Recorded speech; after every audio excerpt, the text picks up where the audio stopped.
I have known friends seeking psychiatrists, and they are much inferior today.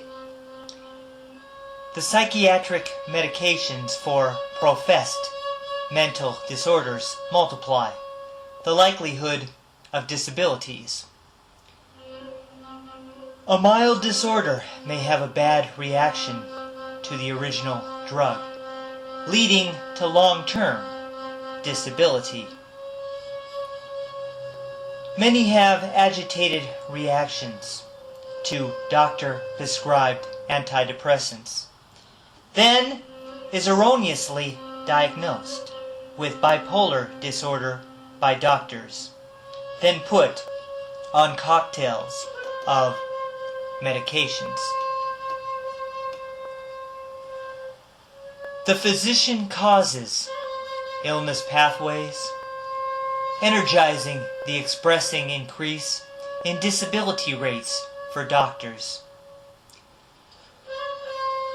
Most are worse off in response to the drug. Many have been possessed by a manic event after the antidepressant, leading to a bipolar disorder.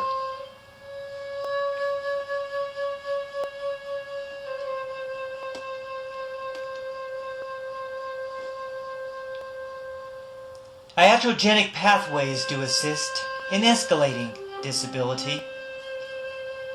The drug-based methodology theories are the primary causes of sickness. Doctors prescribe cocaine-like stimulants for the disorder of ADHD, then antidepressants for depression. Prior to those capsule medications, none occur in children. Doctors will diagnose hyperactive children and then put them on Ritalin. Doctors see children with manic symptoms as a consequence of the stimulants. The psychiatrist started prescribing antidepressants like aspirin tablets. A considerable percentage had manic or hyponastic reactions. Then they are put on heavy-duty drugs to secrete side effects of the first drug, then veil side effects of the second drug. Then they are provided with drug cocktails.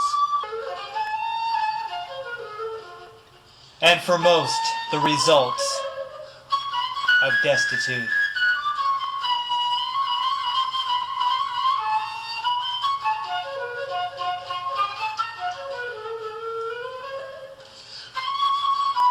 All these drugs cause massive, rapid cycles. This now means they have bipolar symptoms. Now they are chronically ill that second. Now they will be ill the rest of their lives.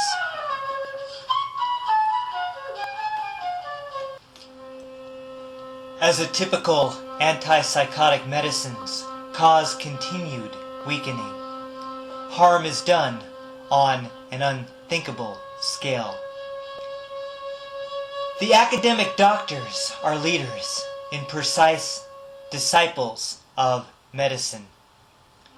Academic psychiatrists have told of these new illnesses after the pills, but still maintain these drugs are effective, while stating these drugs are necessary. The chemical imbalance fairy tale did more than simulate and provoke sales. It provided psychiatrists with a needed, advantageous public image. These salespeople were now trusted doctors in the sale of infectious medicine, even though they were pretenders and frauds. All the psychiatrists in the research community lied deliberately.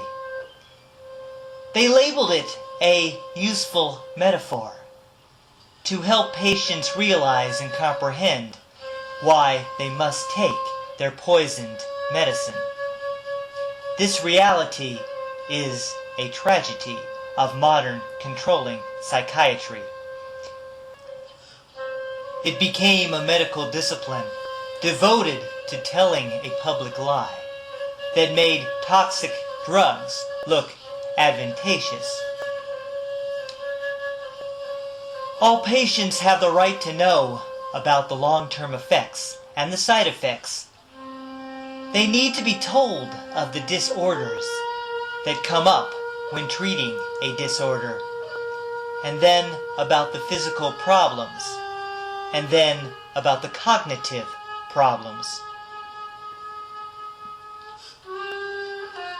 Human communities have expected medical communities to offer therapy that leads to the best healing, to the best possible form of treatment.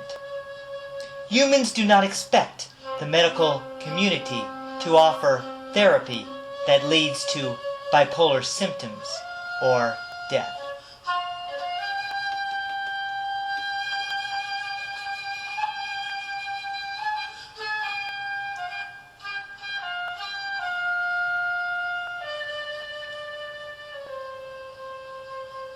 The field of psychiatry should possess accountability for its actions, responsibility to develop a true evidence-based model for drugs, a stronger model that incorporates the long-term outcome data of a game.